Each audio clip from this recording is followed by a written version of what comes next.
એ અંતર્ગત ખૂબ સારા વાંચકો અને વિચારકોના વિચારો આપણને એમની રસાળ શૈલીમાં પ્રાપ્ત થયા. જય વરસ્યા, જય વસાવડા નહીં, જય વરસ્યા, એનો પણ આપણને ખૂબ આનંદ આવ્યો. આટલા એક સુંદર વાચક, વિવેચક, લેખક અને ખૂબ મુક્ત મને આપણી સમક્ષ પોતાના વિચાર મૂકી અને આપણને પણ એ પુસ્તકની યાત્રામાં રહ્યા. એમની યાત્રામાં આપણને રાખીને પુસ્તકની યાત્રા કરાવી દીધી. એ બદલ આપણે પણ એમનો ખૂબ ખૂબ આભાર માનીએ છીએ. આજે જ્યારે મસ્તકથી પુસ્તક અને પુસ્તકથી મસ્તક એ સંબંધી વાત આપણે ચાલી રહી છે, આપણે સૌ અત્યારે અહીંયા 21મી સદીમાં આ સમાજમાં આ વાસ્તવિકતામાં જીવી રહ્યા છીએ. હમણાં જેનેટિક સાયન્સના એક રિસર્ચ પ્રમાણે there is 99% similarity between a chimpanzee and a human being. 99% વાંદરામાં અને આપણામાં કોઈ ફેર જ નથી. જે 1% ફેર છે એવું જેનેટિક સાયન્સીસ કહે છે કે human beings are capable of collecting information, transforming that information into knowledge and ultimately transforming that knowledge into wisdom. This is the 1% difference between chimpanzee and human beings.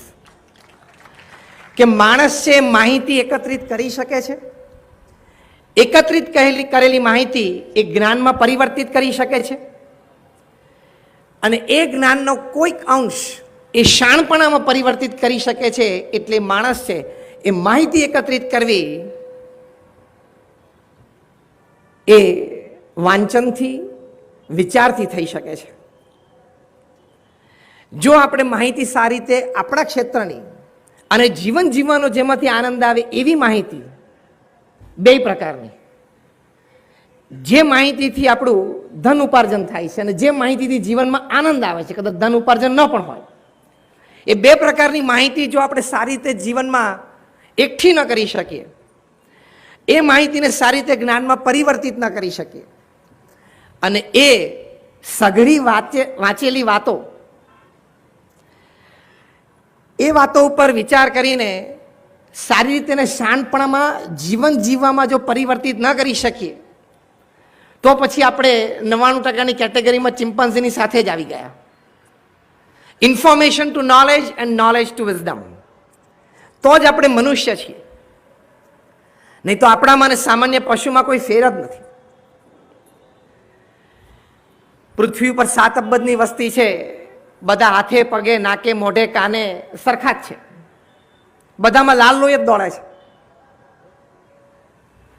પણ જેનું જેવું વાંચન, એ વાંચન પછી જેના જેવા વિચારો અને એ વિચારો પછી એ વિચારોને અમલમાં મૂકીને જેવું વર્તન, એની પરથી એ માણસની કેટેગરી નક્કી થાય છે. જેમ જયભાઈએ વાત કરી એમ 21મી સદી આ વાત છે. 19મી સદીની વાત કરી કે હાઉ વેલ યુ ફોટ, જે તમે કીધું કે બાહુબળનીય શસ્ત્રોની સદી હતી. 20મી સદી છે હાઉ વેલ યુ અર્ન્ડ, તમે કેટલું ધન કમાણા.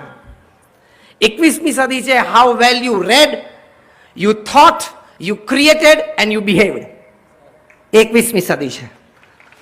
એની પરથી જે ક્રિએટિવિટીની વાત કરી એનું સર્જન થશે. એટલે આપણે બધા બનેલા છે તો સરખા જ, પણ સારા વાંચન અને સારા વિચાર આપણને વિશિષ્ટ બનાવે છે. જેમ ઘણા બધા આપણે સાયન્સ ભણેલા છે. Every substance is an atom. Basically એટમમાંથી બનેલા છે. અનેક પ્રકારના એટમ્સમાંનો એક એટમ છે કાર્બન એટમ. એ કાર્બન એટમ જો હેફેઝાર્ડ ગોઠવાય, એટલે આડેધડ ગોઠવાઈ જાય, તો એની ફાઇનલ પ્રોડક્ટ જે રૂપાંતરિત થાય છે કોલસો છે. Coal is the product of haphazard carbon atoms. એના એ જ કાર્બન એટમ્સ જો હેક્ઝાગોનલ સ્ટ્રક્ચરમાં ગોઠવાય, જે કેમિસ્ટ્રી ભણ્યા હશે ને ખબર હશે, જે બેન્ઝીન રિંગ હોય, તો બેન્ઝીન રિંગના સ્ટ્રક્ચરમાં કાર્બન એટમ ગોઠવાય એટલે એ ગ્રેફાઇટ બને, એટલે કે લેડ, જેનું કેમિકલ નેમ છે પીબી, જે આપણે પેન્સિલમાં અણીમાં વાપરીએ છીએ. એના એ જ કાર્બન એટમ ટેટ્રાહેડ્રલ સ્ટ્રક્ચર ઉપર ગોઠવાય એટલે ડાયમંડ બને, જેને આપણે હીરો કહીએ છીએ. એટલે કોલસો, ગ્રેફાઇટ અને ડાયમંડ ત્રણેયનું બેઝિક એલિમેન્ટ તો કાર્બન જ છે અને કાર્બન સિવાય કાંઈ નથી. પણ એ કાર્બન એટમ કેવી રીતે ગોઠવાય છે એની ઉપર એની બાહ્ય કિંમત, રૂપ, રંગ, આકાર અને ચાહના એ ગોઠવાય છે. કાર્બન એટમ કેવા ગોઠવાય છે એની ઉપર એના રૂપ, રંગ, આકાર અને ચાહના ગોઠવાય છે. Carbon atom half facet, it is coal. Carbon atom hexagonal, it is graphite. Carbon atom tetrahedral, it is diamond. આટલો નાનો ડાયમંડ હોય એમાંથી ટ્રક ભરીને કોલસા આવે અને ટ્રેક્ટર ભરીને ગ્રેફાઇટ આવે. તો એટમ્સ તો આપણામાં બધામાં સરખા છે. ભગવાને બુદ્ધિ શક્તિ આપણે બધાને આપી છે.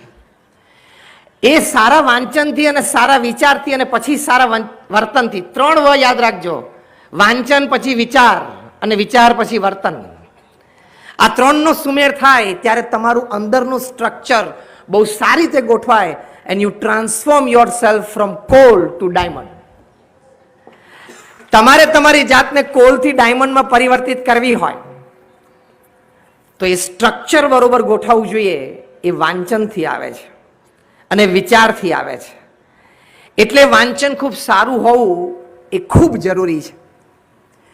ઘણા વર્ષો પહેલા મેનહટનમાં 110 માળનું બિલ્ડિંગ બંધાયું, જે પૃથ્વી પર તે વખતે સૌથી ઊંચું બિલ્ડિંગ હતું, જેને કહેવાય છે એમ્પાયર સ્ટેટ બિલ્ડિંગ.